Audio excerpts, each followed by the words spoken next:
he would have gotten in his car and driven real fast and went up a telephone pole, I'd have understood it, but I don't understand the bridge. I just don't understand it. And that's, that same week he threatened suicide. And it was the first time ever he had threatened it. He threatened it by jumping off of the Sunshine Skyway Bridge. And, everybody's got a breaking point. They just simply don't realize it.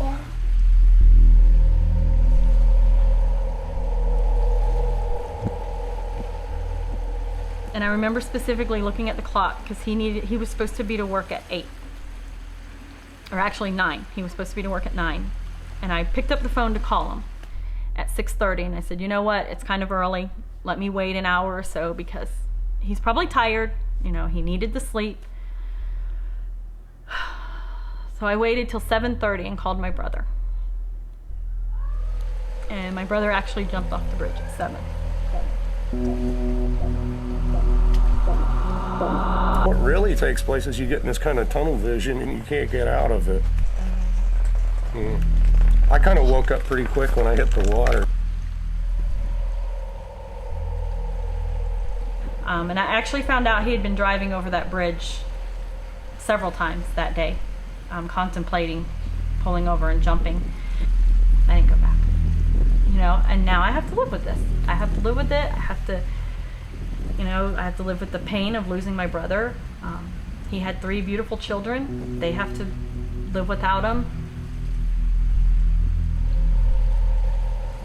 If anybody realized before they jumped how much it was going to hurt, they wouldn't jump.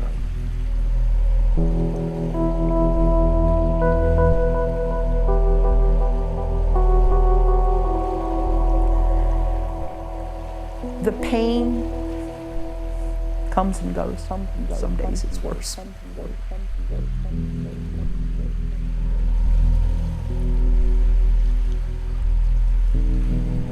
Became obsessed with that bridge and threatened it again in October of 2008. And he did it, October 18th. I don't even know how long he was at the bridge. I do know that he went over the bridge northbound and coming back southbound. He text messaged his wife at 6 a.m. Apparently waited an hour for her to respond, did not get a response, and pulled over at 7 a.m. and jumped.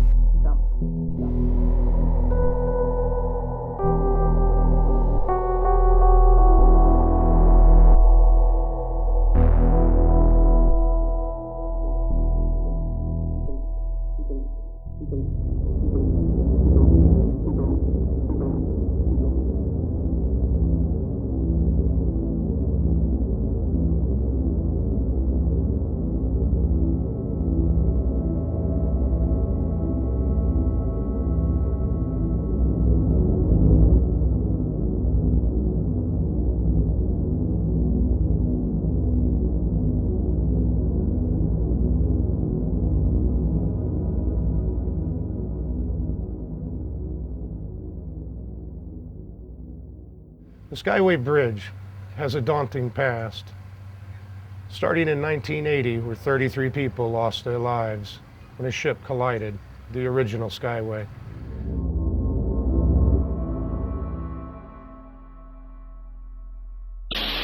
Mayday, mayday, mayday, Coast Guard. Mayday, mayday, mayday, Coast Guard. Vessel calling, mayday, vessel in distress. This is United States Coast Guard, St. Petersburg, Florida. Request your position, nature of distress, and number of persons on board, over. This is it. All the emergency equipment out to the Skyway Bridge. The vessel just hit the Skyway Bridge. The Skyway Bridge is down. Get all emergency equipment out to the Skyway Bridge. The Skyway Bridge is down. There's a mayday, emergency situation. Stop the traffic on that Skyway Bridge.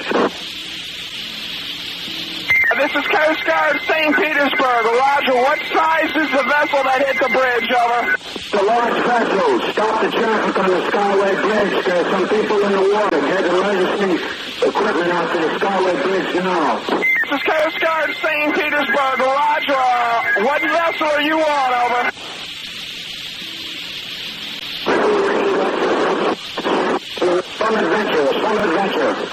Adventure, Coast Guard, St. Petersburg. Roger, what is the size of your vessel, and can you assist? Over.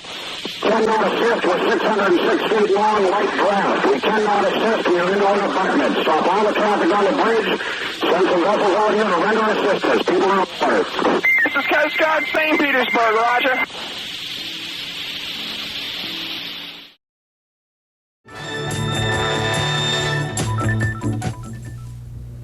This is Bob Height reporting live from the Sunshine Skyway. For the second time this year, the scene of a terrible disaster. Today's claiming 31 lives when the freighter Summit Venture smashed into the southbound lane of the Skyway Bridge, collapsing 1,300 feet of the structure into the bay. Now here's Frank Migliore with a report on what is the worst accident in Bay Area history. Divers began to pull bodies from the water about an hour after the crash. By late afternoon, the confirmed dead reached 18. Coast Guard officials believe there are perhaps another dozen people in the water.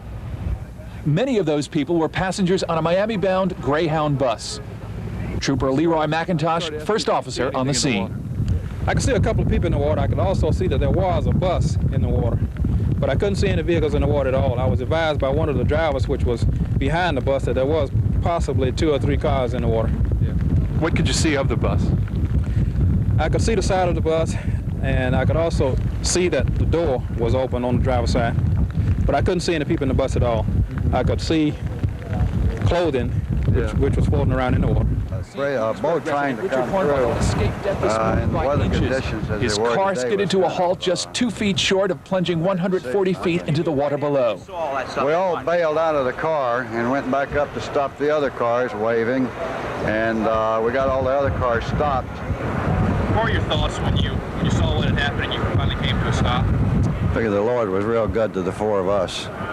Eyewitnesses say the Summit Venture was inbound in a driving rain this morning when it struck the span. It was not even close to where it might have made safe passage into Tampa Bay. Huge sections of the center span's steel grating lay on the Venture's bow like lost pieces from a giant erector set. There is only one reported injury on board. Tugboats were quickly on the scene. They moved the Summit Venture about a quarter-mile south, and it spent most of the afternoon anchored just about the spot that the Blackthorn went down in late January. What remains of the span hangs precariously. Transportation officials have declared the entire structure unsafe, and once again, Tampa Bay is closed to commercial shipping. At the Sunshine Skyway Bridge, I'm Frank Migliore, Newswatch 8.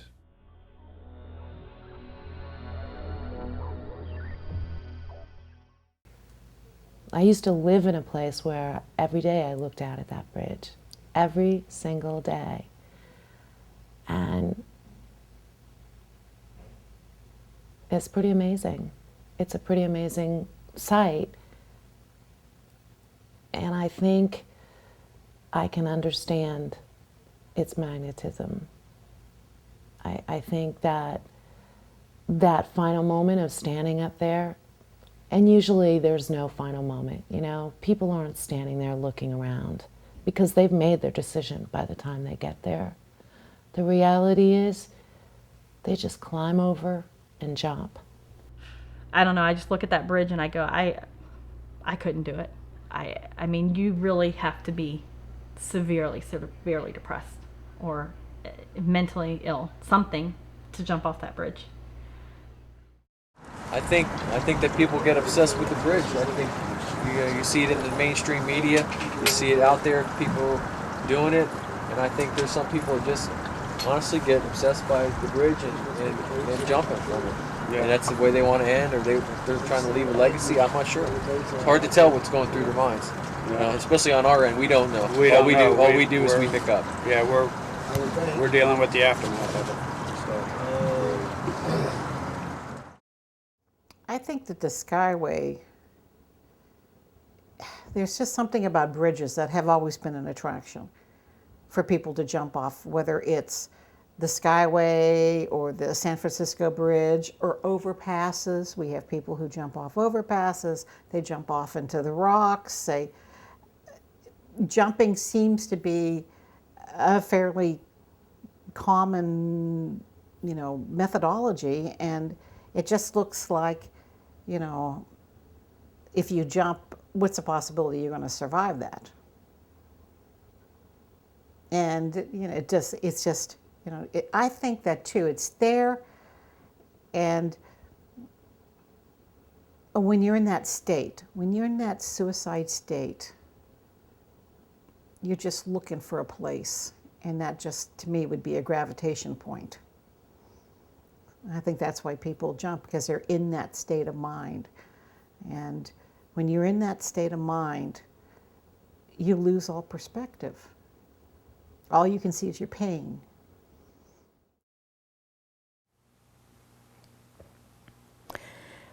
Matt always said, the purpose of life is a life with a purpose.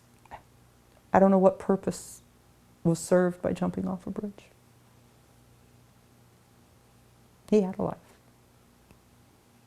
We all did. Life has changed tremendously. Nothing's the same. Nothing ever will be the same. Whether it's a child or a spouse or a friend, it changes your life. It changes the way you look at life, the way you feel, and the way you remember.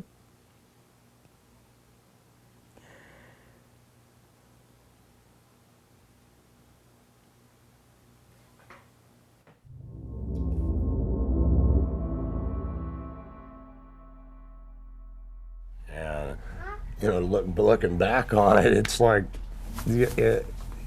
like I say, it seems almost so long ago. It was like a dream.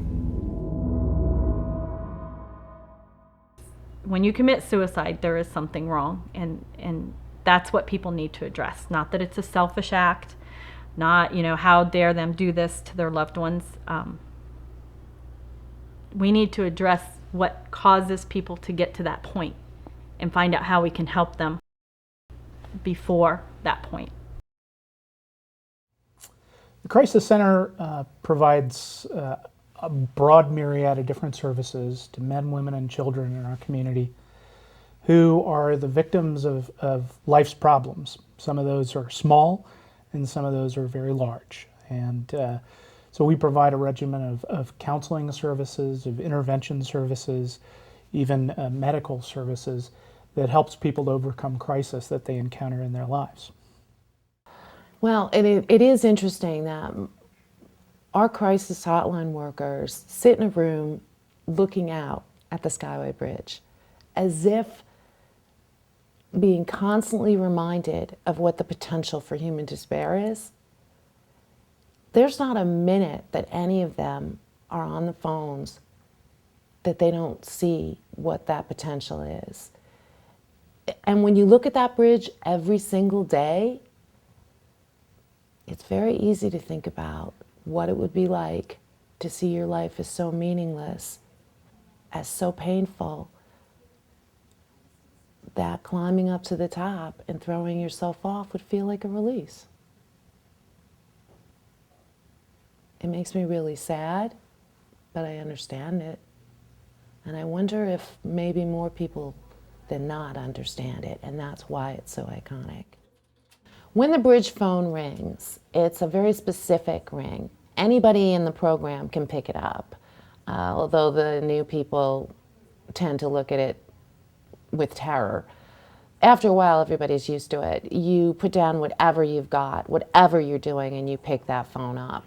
And sometimes it's someone anticlimactic, sometimes it's somebody with car problems, but occasionally it's not.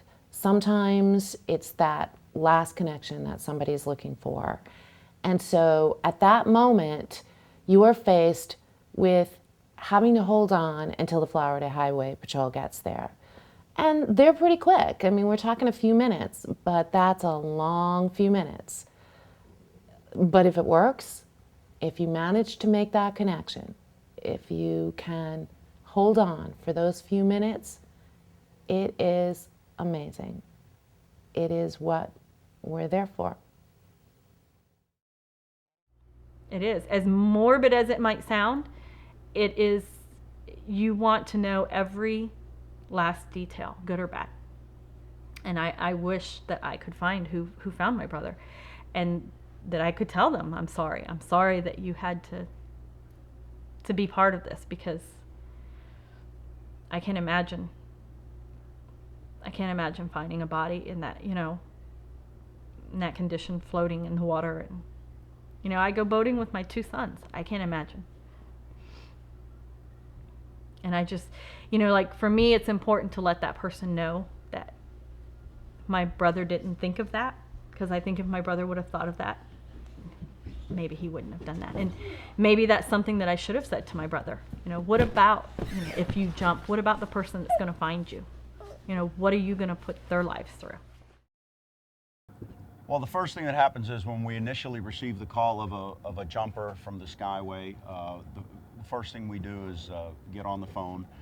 We notify the dive team, and at the same time we notify aviation, and we get aviation to fly out and do a flyover to see if they can locate anybody in the water, because they're the fastest to get out here and respond. As you've seen, that it's a significant time travel for us to get out here from our office. We also notify the dive team, which is Scott Jones's area of expertise. He's a diver on the Sheriff's Office dive team. He's also the assistant dive team leader. And then he starts to corral the troops that he needs in order to come out here and safely execute a dive in the event that we need to search for a body. And then what we do as divers, we get the divers together, usually meet at the Marine office, load up in the boat with all dive gear, and take the trip out here with the Marine unit. And once we get out here, usually start a search pattern, see if we can locate a general area. And then the Marine unit deploys the divers. Usually we'll deploy from the boat, because as you can see out here, there's really nowhere that you can actually pull a boat to. Deploy from the boat, do our operation, and when we locate the victim, generally bag the victim in the water, and then have to get the victim back to the boat, load them in the boat, get the divers safely back into the vessel as well, and then start our trek back to our office, where the Sheriff's Office detectives usually come out with the medical examiner and do their job with the victim. We're well aware that the whole time that we're doing this, there's things that go through your mind. It's like, does this person have a kid at school? Somebody making their way to the school to pull them out of the class and say, hey, your mom or your dad's not coming home today because they jumped off the bridge. So no matter how bad we have it, we think of them, and they have it a lot worse than we do. And at the same time, while we're out here searching for a body, we're also well aware that there's a whole family somewhere sitting in their living room, chomping at the bit, wondering, they found him yet? They found him yet? They found him yet? And telling, you don't want to tell people, well, the weather's bad, so we stopped searching for your loved one. That doesn't go over very well with people. So keeping that in mind, we do the best we can, and at the same time being safe at it, because we don't want to risk any of the deputies or firemen or deputy sheriffs from another nearby county or the Coast Guard. We try to operate as safely as possible, yet at the same time we're well aware that there's a whole family sitting in somebody's living room crying and wondering what went wrong, where they went wrong, could they have done something to prevent it, feeling guilty themselves, and of course they want the body recovered as soon as possible. So all that comes into play. It's not as simple as somebody jump, get on the boat, go out, find them, bring them back. It all sounds real simple, but there's a lot more to it than that. Of course, if the body surfaces and a civilian's out fishing and they do come across the body, we usually don't tell them to recover it. We tell them to stand by at a distance, because, like I said, the devastation that occurs when somebody hits the water from that height and that speed, you really don't want the trauma effect on that civilian. Tell them to stand by, keep an eye on the body, but keep it a safe distance. And then we respond. We usually we get a coordinate from them where they're at. We'll respond, and then we do our job. We bag the body in the water usually. Depending on the circumstances, we'll bag them in the water and then get them on the boat, and as safely as we can, get them on the boat and then get them back to our office. But as far as the civilian, we really try to limit their exposure to the body, just because of the effects it might have on somebody. I don't know. I've heard that installing nets on the Skyway is not possible. I don't know why structurally. I think they've said that it's not possible. I do know one thing. I know that they had cops patrolling And I don't know whether they did it 24 hours a day or if it was randomly. But I do know that they saved, I think, like 42 lives in a matter of 3 years or something. And I might have those completely wrong, but I know that it was a high number of people in a short amount of time. And the thing that amazes me is that they don't want to spend that expense, which I can kind of understand. However, when a person actually jumps from that bridge and you have to call out the helicopter and you have to call out the Coast Guard and you have to call the FHP and you have to back that traffic up for how long, what is that costing you? I mean, really, have they figured out that versus what it would cost to patrol that area? The Florida Highway Patrol's function on the Skyway Bridge, we do a suicide prevention watch. 24 hours a day we have a trooper out here that will patrol the bridge. They'll get calls for service. If someone's on top of the bridge, they'll be able to show up, respond, and potentially talk these individuals down. The success rate, I mean, we're over 25% of these people are being talked down by these troopers. They're extremely successful. They go through crisis management training in order to speak to the individuals, and we get them the help that they may need. That encounter with that trooper may be the little bit of help they need to not do what they're getting ready to do. When we first receive a call on a vehicle on a skyway, what we'll do is we'll dispatch the trooper that's on the skyway detail from that day. Shift commander will be notified. We'll go to that vehicle, we'll run the tag, we'll make sure we'll find out who the owner is and to find out who the driver is. Because sometimes people do break down on the skyway, they leave their vehicles there. So one, what we want to do is contact the owner, find out if they know where their vehicle's at. Then we want to make sure that we locate the person that belongs to that vehicle. If in the case that someone did jump off the bridge or they were taken off, we'll be able to notify the Coast Guard and other authorities to assist us in locating that individual. Of course, when we find that abandoned vehicle, if we cannot find we can't find an owner, we don't see anybody on the bridge, the vehicle doesn't come back stolen, we have to go through the steps. We definitely don't want to wait too long, because potentially if we wait, that person could, if they did jump over the bridge, they could be alive. So we'll notify the proper authorities immediately. And then, we'd rather be safe than sorry. The Coast Guard, the fire station, they will be deployed. We've had incidences in the past where they have been deployed and it wasn't a jumper. Someone just left their car up there. Normally what happens is we get a report from DOT, the cameras, they'll see a car on top of the bridge, or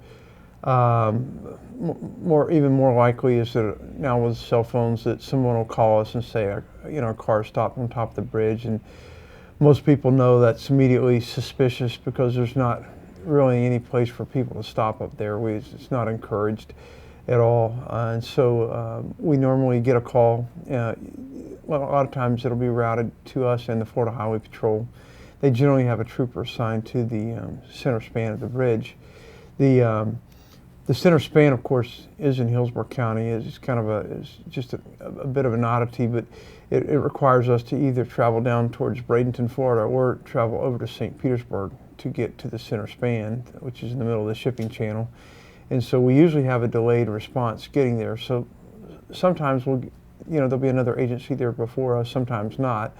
But we dispatch a deputy sheriff up there, and of course then we have to determine, is it northbound or southbound, which sometimes can even give a even longer delay. Todd and I were married in 1999, and in March of 2009 we had just celebrated our 10th wedding anniversary. On January 16th, 2010, Todd received his 3rd-degree black belt in Taekwondo. His mom actually flew in to see him, and this was up in Chicago, and it was really cold. That same day was the same day that he'd gotten the offer of the job to be able to start down here February 1st. So he started his job down here February 1st at a great company in Sarasota, using all of his technology skills that he had been using. And I don't know what happened. 6 weeks later, in the middle of the night, he gets up from his bed, leaves the remote controls on the dining room table, and drives the car to the bridge, parks the car at the top of the bridge, and jumps to his death. I think there's a few reasons why the bridge draws so much attention from people wanting to kill themselves. For one, they feel that they're alone anyway, and at the top of that bridge, it's a rather lonely spot when you stand out there by yourself and look over the edge of it. And you can commit suicide and really not have involved anybody else, and from a sad standpoint, you're not messing up anything in your house. There's not a lot of blood in their view. People view it as a cleaner way to commit suicide, although if you see what happens to people when they fall that far and hit that water, it's not a pretty sight to see, and it's not a painless way to die. And I think it's over-glorified. I believe certain people think that they're going to pass out before they impact the water, which is not the case. We used to take new negotiators down there and have them stand up there because some of them were scared to death to be on top of that bridge. And when you take a rock or something and throw it off that, and you see how many seconds it takes to impact that water, it gives you a chilling realization of how big that and how high up you are and how long it's going to take for someone to die. So, you know, what can you do? What should you do if you think someone is thinking about or is at risk of suicide? Talk about it. Ask them. It's that simple. You're not, and talking about it and asking them, are you thinking about killing yourself? You're not putting that idea in their heads. In fact, you're probably giving them a relief because they've been holding this stuff in. And as we know, suicide carries a bit of a stigma even in today's society. And so people are embarrassed, afraid, angry, you name it, a myriad of feelings about it. So the best thing you can do if you suspect that someone's at risk is just ask them.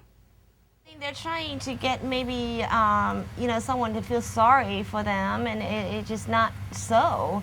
People are pissed off, not sorry. You know what I'm saying? Pissed off because... What it seems like. I mean, whatever you cost that, you know, that you want to jump, and you want to jump because you might, you know, want to have your problem solved. Well, the problem is not solved. Maybe solved for you, but not solved for the other person, you know? And even if when you jump and you're thinking that you can get the other person to love you because you're, you know, giving up your life, well, that's not true. You know what I mean? If you're trying to hurt yourself to prove somebody that you love that person, well, it gives a different impression. You know what I'm saying? They want to stay away from you. You know what I mean? It just, no good comes out of it. We know suicide's difficult to talk about, but sometimes people are feeling so bad that they actually say, I wish I wasn't around anymore, I don't want to be here, life is too hard. And again, we can ask them if they're suicidal, and if someone says, yes, I have been, then it's okay to talk with them about what's brought you to this point, what are the things that are problems for you, what are the things that are causing you not to want to go on. Those are all ways to be a good listener. You don't have to solve their problems, but by letting them organize their thoughts and get their problems off of their mind, it eases some of the stress they're under. And then any of those questions and comments and conversation can be followed up with information about helplines that you can give to others, such as the national helpline 1-800-273-TALK. And that'll connect someone anywhere in the country with a professional counselor. I don't sleep. It's been a year. I still don't sleep. If I sleep 2 hours at a crack, that's a lot. Social Security has decided I'm disabled because I can't handle stress. I don't cook. I've lost 35 pounds. And all of his emotional baggage he dumped on me. So all the stuff that he was worried about, now I carry it. Even though I don't want to. I carry it instead. Will I ever get well? My hope is to get better. I'll never be who I was before. And now I get to make myself into somebody different, even though I didn't want to. I don't feel that suicide is any more or less of a selfish act than anything else anybody does to themselves. I think that by the time a person decides that they're going to commit suicide, they are in such emotional pain. How can you make a person stay in such pain? I do believe that there's a whole period up to the point in which you can commit suicide where you can talk to anybody. It doesn't have to be me, it could be anybody. And that's the selfish part, when you keep it inside and don't want to try to get better. I think that we as a people need to acknowledge suicide as a type of death, and I believe it's nonsense to say, oh, well, so-and-so died from suicide, we can't put that on the air because somebody else might die from suicide. If that worked, why don't we try it for murder? We won't broadcast murder anymore and see if that will stop murder. But to hear we won't broadcast suicide because there'll be another suicide, folly, nonsense. When I went to the funeral home, I'm sitting there, and they come and they bring me a big red hazmat bag. Actually, the fact that they call his body hazmat waste is really upsetting. And they bring me this orange bag, and I look inside this orange bag, and inside this bag are the clothes that he was wearing when he died. They had returned them to me. So like a good wife, they were smelly. I took them home and I washed them and I dried them and I folded them up because I don't know what to do with them. What do you do with them now? I can't throw them away. I don't know what the right thing to do with them is, but I still have them. They're very powerful because they show you what happens to you when you hit the water from that distance. I think people commit suicide off the Skyway because they think that it's, you know, you look off of that Skyway and it's beautiful. It's beautiful, especially on, you know, a calm day when the water's nice and calm and the sun is shining. I mean, it's beautiful out there, but I don't think I would have ever known what jumping off a Skyway would do to you, or jumping off any bridge for that fact, if my brother wouldn't have done it. And I became obsessed with finding out things that I really probably shouldn't be finding out. It's a horrible death. It is really a horrible death. They say off of the Skyway, I'm not sure about other bridges, but off the Skyway, I believe it takes you 3.2 seconds or 3.7 seconds, something like that. And you hit that water going 125, maybe faster. I can't remember. But you hit that water like you're hitting concrete. I mean, it rips your organs apart. It breaks your bones. I mean, it's not a peaceful death. It is not peaceful. There's nothing peaceful about it. I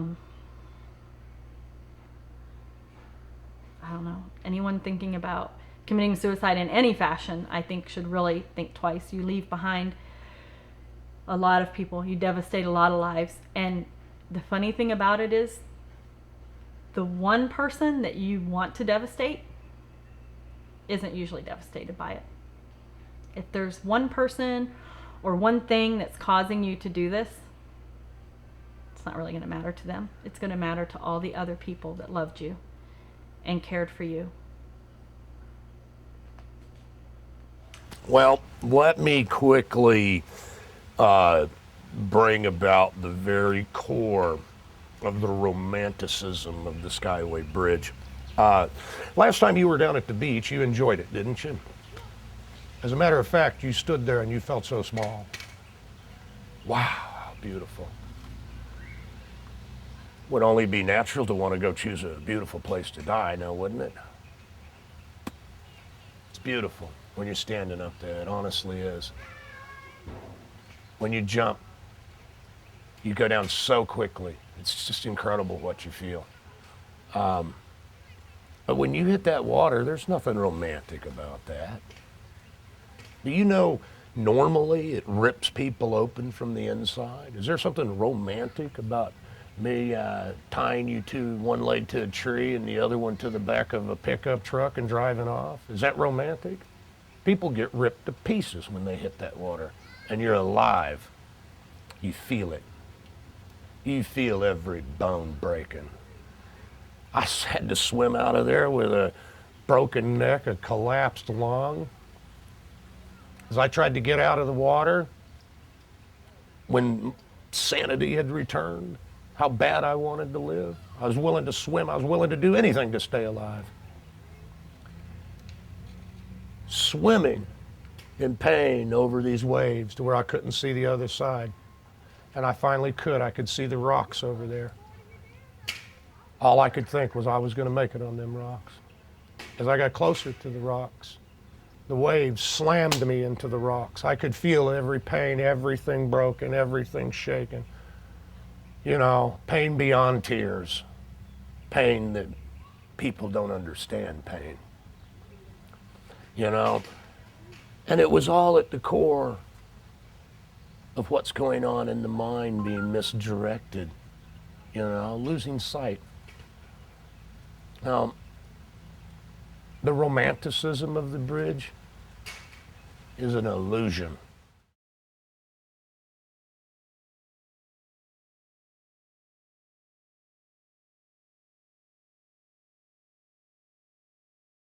The Hillsborough County Medical Examiner office moved to this facility about 4 years ago. It's a state-of-the-art complex consisting of toxicology lab, autopsy suite, an administration building. Currently, we perform about 13 to 1,400 autopsies in a year, investigating about 10% of all deaths in the area of our district. And we are prepared to handle just about anything that might happen, including mass disasters.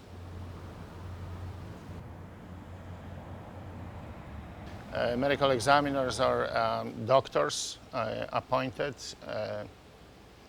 Chief medical examiner is appointed by governor. The associate medical examiners by chief medical examiners. They investigate deaths in the district areas according to Florida statute that requires investigation of all the unnatural deaths. And this is basically what we do. We investigate deaths in the area of Hillsborough County, and we render opinions regarding the cause and manner of death. The cause of death is injury or disease that initiate a chain of events ending in someone's death. And manner of death is statistical classification into one of 5 categories. It's a pseudo-judicial division into homicidal, suicidal, accidental, natural, and undetermined deaths. Most of people that jump from the bridge die due to blunt impact injuries. We almost never see drownings. The kinetic energy that is caused by the velocity of body in free fall from 200 feet height or so creates tremendous force. You can measure it in tons, I would think. And what we observe usually in these cases is multiple blunt impact type injuries.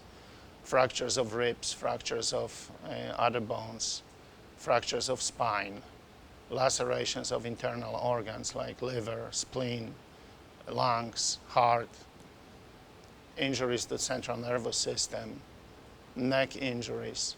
That's what we typically observe in these deaths. We're typically dispatched. And we do run, the Coast Guard also gets involved, especially if there's a search that we have to do too. I mean, sometimes they call it in and ask us to come out and help. Sometimes we, when we get it, we obviously call them as well. We work good with the Coast Guard, and Coast Guard comes out, we'll set patterns, and we do our search patterns out here. And sometimes it could take 2, 3, 4, 5 hours to locate the body. It depends on how it is. I mean, nobody realizes when you're down here on the water level how much you cannot see. And if a body is just floating underneath the surface of the water, that's all you see. It's usually you have to be on top of it. It's got to be within a couple yards, and then you can see it. Usually, very rarely do we see a body far out. So that's why sometimes, depending on the tide, the wind, the currents, and everything, it could take us up to 5-6 hours to find somebody. And then, like we said before, a lot of times we'll call the search off. I mean, after so many a certain hours. amount of time, it's just it's just not going to happen. Yes, we just call especially it. Especially at night, bad weather. Maybe somebody will spot the body, or it'll come up, or whatever. But there is that time frame where we just cut it off. What happens is we'll bring the body back to a marina that's in the southern end of the county, Pinellas County, and at that point we'll transfer the body up onto that seawall at that marina, and we'll typically check available to get the boat back in service. However, Hillsborough County needs to send their representative out, which could take anywhere from an hour or 2 hours, just depending. At that point, we'll usually have a supervisor stand by, or one of a Pinellas County police agency just stand by until the receiving agency is on scene. So, a lot of different jurisdictions, involved in this recovery. But we all have a pretty good working relationship, over the years of we've had a lot of them. Procedurally, it's getting easier. Unfortunately, there's been a lot. We've had. So. Unfortunately, the numbers seems to be getting more. It seems like at least once a month now we're going out. Before you'd probably have maybe 7, 8 a year. Now it's once a month, sometimes twice a month. Sometimes twice, That's unfortunate. Then we, our procedures, we keep them hooked in. We got the body bags, and we take this door out. The door comes out, and we, just slide the bodies on deck into the bag, zip them up, and as best we can, and take them over to the marina that we go to, where we usually meet the sheriff's department, and then they take over with the ME from there. So when we have a body on board and we're coming in, this is where we come. We have our units come over and meet us that are on scene, and then the Hillsborough County Sheriffs, if they are not on scene, which usually they're not, sometimes they are, we have them come here to O'Neill's, and this is where we bring in the bodies. Right here, where the concrete is and the pilings, that's where we offload. So we just pull up. We usually have some help trying to get them off. Like I said before, sometimes they're like a sack of potatoes, a big bag of potatoes. There's no rigidity at all. So a lot of times we'll have to actually get a backboard out, put the backboard down, put the body on a backboard, and then pull it up, because it's just the bags just rip and they're just not stable, and the bodies are in such bad condition. And there's the birds waiting for the tarps. Yeah, there's the birds waiting for us. But this is where we bring them, right here. They're dropped here.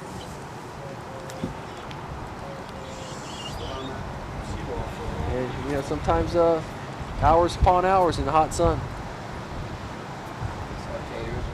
Action News at 11. Good evening and thanks for joining us. I'm Wendy Ryan. And I'm Brendan McLaughlin. All lanes are open tonight after 2 bodies were found at the Sunshine Skyway Bridge, one in a burned out car, the other in the water. Both bodies were found earlier today, and their discovery tied up traffic for hours. Our Rebecca Medina joins us live now from near the bridge with more. Rebecca, have investigators identified either victim here? Brendan, at this hour, there is no identity yet on either one of these 2 victims. The Hillsborough County Sheriff's Office is now calling this investigation a suspicious death investigation, and they tell me tonight that they're still trying to piece together what happened on the bridge that led to 2 people dead. Investigators are still trying to find out the identity.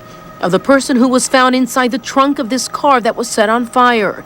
Investigators say the man who set the fire was seen walking away from the car with a gas can. According to witnesses, that man then jumped off the Sunshine Skyway, killing himself.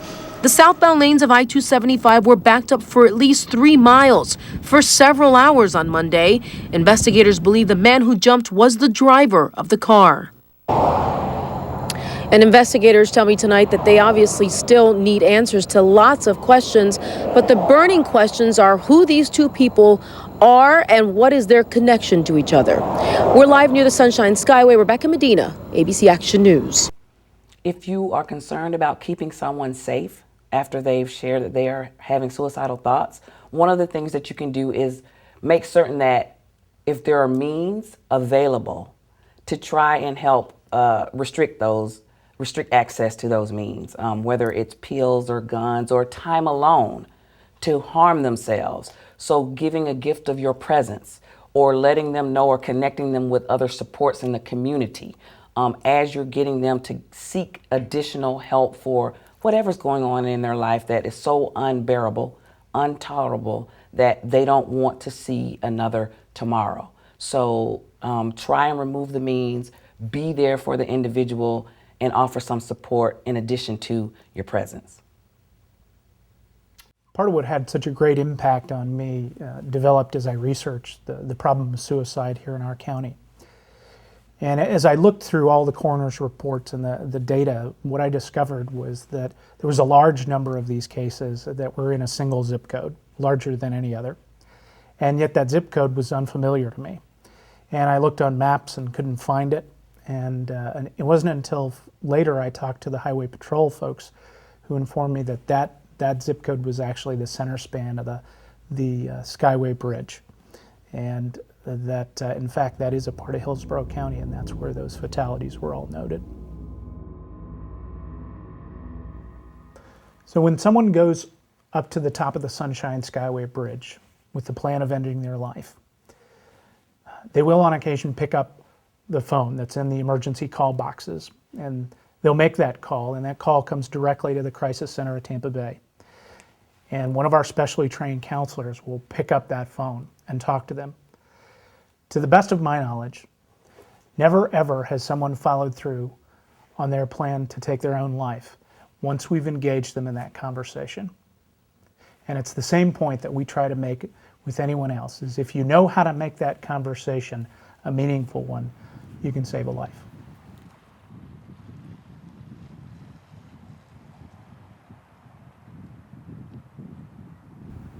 It's the only one around. It's just like the Golden Gate Bridge in San Francisco. It's here, it's tall, it's big, and it's famous. You know, there's other gourd bridges. There's ones in other parts of the world. There's ones in Japan. There's places all over the world that people typically go to commit suicide because people know that they will be successful there. In that moment, I would, I'd love to encourage everybody to go over to Busch Gardens and ride Shikra, because that's exactly what it feels like. Totally to the hill. That just taking your breath away. Yeah, I just wanted to live. I was like, oh my God, what have I done? You snap out of it, man. You're happy then for a moment. The real sad part about jumping off of the Skyway Bridge, there's so many people, I'm sure on the way down, would have chose to swim out, Yeah, I'm just incredibly fortunate to have a second chance, and I'd like this second chance to mean something to somebody else. It certainly means something to me. Yes, it's true. It's a miracle that I'm alive. Looking at my son Jet, I think of greater miracles and generations yet to come. See, my son Jet would have never been born had I have not survived the Skyway jump. How many generations could be lost in this? As I'm now a grandfather, I look at my youngest son and I think, my goodness, he's going to be a father, and he's going to be a grandfather. Perhaps untold generations could be saved. Maybe your life is a little more important than you ever thought it was. Certainly mine was. It's clear to say that I'm alive for some reason. The beauty of it is I know that reason. You're not an accident. It's been millions of years just to get to this point. How many generations lay out there in front of you? As somehow we're all part of it. We're part of all of this time. This is our time to live. We need to look at the safety net, because when the safety net erodes, people's options begin to diminish. And when your options diminish, that bridge begins to look awfully good. You know, and I think the bridge is really iconic for that reason. You know, I've looked at the Skyway Bridge, I've looked at the Golden Gate Bridge, and I've wondered about what is it about the bridge. You know, it's not just any way, it's the bridge. It is about throwing yourself off of something into nothingness. What does that really mean? And truthfully, in all of that thinking, I really believe that a piece of it has to do with feeling like you don't count. And so you're driven to a place where you have to do something big, because it's the last thing you'll ever do. And who hasn't felt insignificant? Who hasn't felt trapped? Who hasn't felt like there was nowhere to turn, or that maybe things would be better if they weren't around? Those are fundamental human emotions, but yet our society's made a taboo out of it. What's that about? The pain that I feel now is the pain that he was feeling, maybe even more, because he was about to lose everything he knew, you know. And I know that part of suicide is that you blame that person, you hate that person, you're angry with that person. And I'm not angry with my brother, because my brother tried to get help. I think we all failed my brother. I think society failed my brother.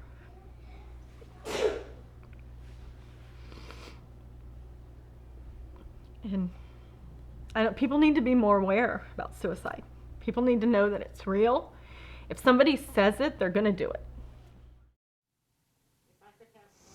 If I could have one last conversation with Tim, it wouldn't be much different than the last conversation I had with him. Because the last words I said to my son was, "I love you. I'll see you tomorrow." He said, "Love you, Mom. I'll see you tomorrow." And I'm waiting for that tomorrow till the day I die. What would I ask him?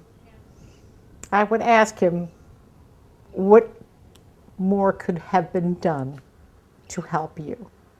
What was I not able to provide for you? What difference could we have made to have stopped what occurred? How could I have reached out anymore? What did I miss? What could I have done different? Because it's not about love. That's what people really need to understand when their loved ones die by suicide. It's just not about the fact that they didn't love you. And sometimes when I hear songs about love is all there is, that's just a crock of shit to me. Because it isn't. Mental health, that's where it's at.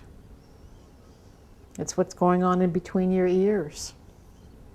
And people who look happy aren't necessarily all that happy. And kids are great chameleons. We all have learned to be chameleons in life. But I think the one thing that I know that my son knows is that I love him, that I honor him.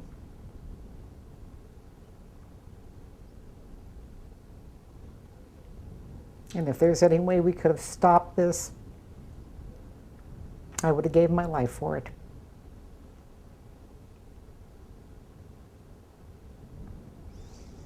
And that's why I do what I do, is because I don't want anybody else to have to feel like I feel every day. It's been 8 years.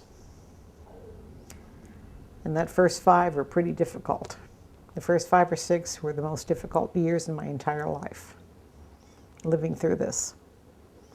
And I'll be living through it till the day I die. Sometimes I still have my bad days.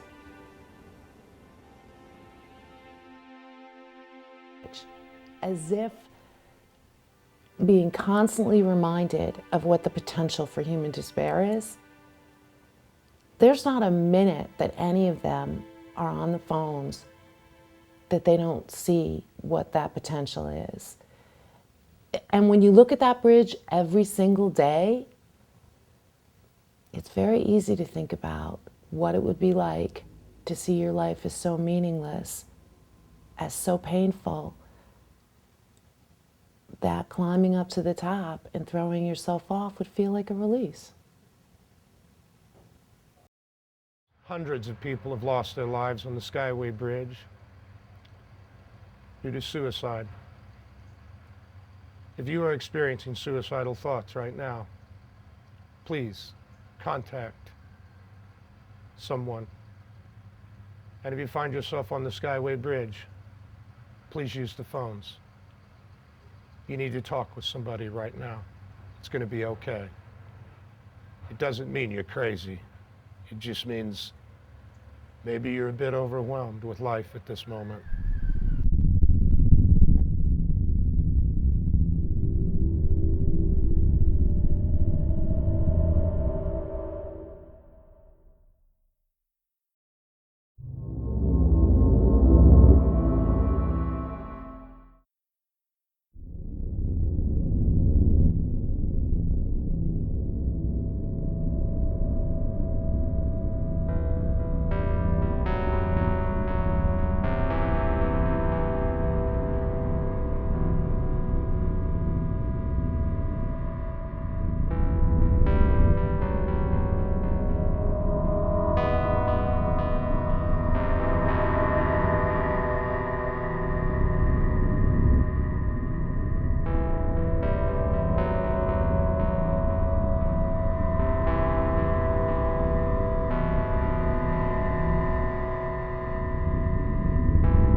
Because when the safety net erodes, people's options begin to diminish. And when your options diminish, that bridge begins to look awfully good.